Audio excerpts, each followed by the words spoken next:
Hey guys, Travis with Personal Peak Endurance Coaching. Today we're going to go through a pre-run routine that I like to use fairly often. This one I'll usually use kind of at the end of a day when someone's been sitting quite a bit, either at work or at school. And what I kind of find ends up happening is if someone spent kind of a lot of the course of the day sitting, their hip flexors get really tight because when we're sitting, our hip flexors are kind of in their shortest possible position. And kind of throughout the day, if they're kind of constantly there, they tend to kind of stiffen up and get fairly tight. And kind of the big reaction of that is that it makes it really hard for us to activate our glutes when we head out to run.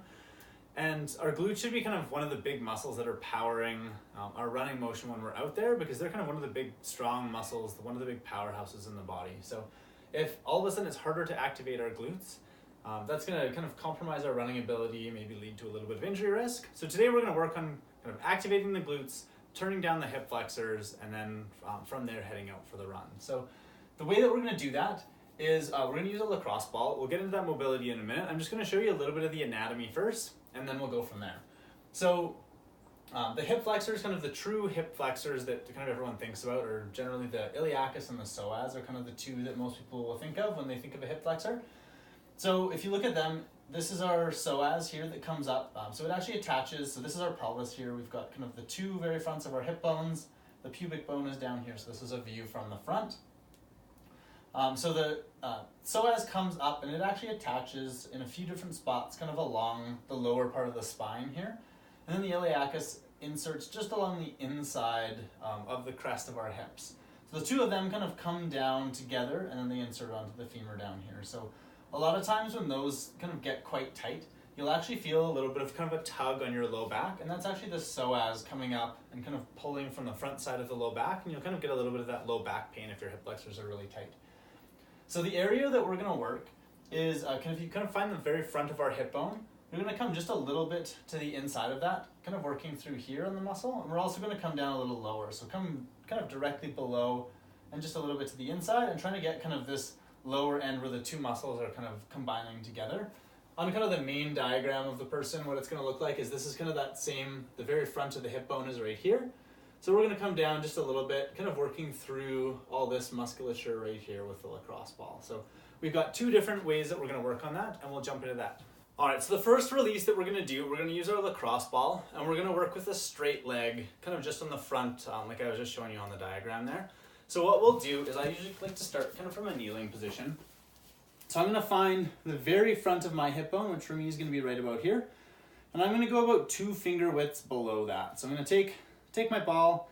The ball is going to go kind of right into place there. And then I'm going to add force on top of that by lying down. So I'm going to lie myself down. Ball's going to go in place. And then I'm just going to kind of work back and forth, left and right, over top of kind of that area of the hip flexors. So right now I'm about 2 finger widths below the front of the hip bone. If I come a little to the inside, I can work the ball up a little bit higher. And so I'm going to spend about a minute on this side, and then I'll do another minute on the other side. So that's going to be our first mobilization that we're going to do. Then the next one we're going to work on is going to be taking a little bit different position with the hip, still working on similar muscles. So that last one we did, we were in a hip extended position, so our legs were out straight from the body. In that position, our hip flexors are kind of in their longest position and they're stretched out. Now we're going to work on the opposite end of the range, and we're going to work on that hip in a hip flexed position. So the way we're going to do that is I'm still going to find kind of that very front of the hip bone like we just found on that last one. I'm going to take the ball and I'm going to go just a little bit to the outside of that hip bone. So I'm working a little bit more kind of to the outside, like the TFL and some of the other muscles, kind of just to the outside here. So I'm going to get that ball into place. And then what I'm going to do is I'm going to lie onto my back and bring my knees up kind of towards my chest. So the ball's in place. I'm going to roll myself onto my side and then kind of gradually add pressure onto that and lower myself down to the ground. And I'm just going to kind of hang out here. So this one I'm not going left and right, kind of like with that last one I was doing. I'm just going to hang out here. This one can be a little uncomfortable, so if you find it's too much to put your full body weight on it, you can use your top hand to kind of push on the ground, and you can lift a little bit of your body weight off that ball. Then you can kind of hold yourself here. Over time, you can gradually work on kind of letting go of that hand and relaxing into the ball a little bit more. So same thing, I'll do that one for about a minute each side. So now we're at 4 minutes total for this. So 1 minute left, 1 minute right, with leg extended and leg flexed. Then we're gonna set that ball off to the side. We don't need to do any more release stuff. Then what we're gonna do is, now that we've kind of released that muscle, we're gonna work on stretching it a little bit. So we're gonna go into a hip flexor stretch. So just the classic hip flexor stretch I'm sure you've seen before, but trying to keep those hips square with the front knee. And I'm gonna think about kind of trying to sink my hips at an angle towards the ground here, while still keeping my back relatively flat. So if you all of a sudden round your back forwards, all of a sudden it takes the stretch off the front of the hip and just kind of puts a little bit of a kink in your back. So you want to think about keeping that back nice and flat. And then as you sink forwards, you should feel that nice stretch on the front of the hip. So we'll hold that one about 30 to 45 seconds on each side. So do that for the left, do that for the right. And now we've kind of tried to calm down our hip flexors as much as possible. So we've turned off the hip flexors, and now it's going to be a little bit easier to work on some glute activation. So what we're going to do now is just a little bit of a donkey kick, trying to kind of activate those glutes so that we're ready to head out for our run. So what we'll do is we're going to kind of come onto all fours here.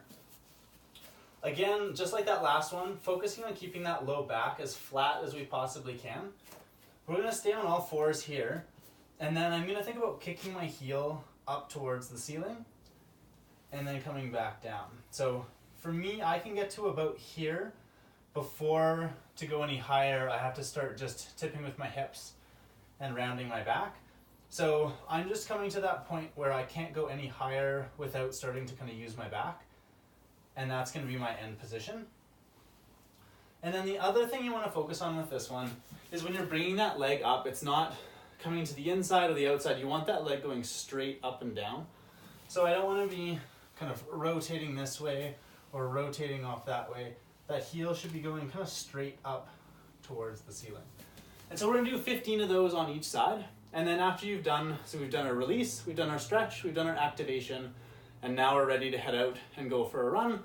Hip flexors should be a little bit more mobile, and glutes should be a little bit more active, and we're going to run faster and injury-free. So give that a try on some of your runs this week and see how it feels.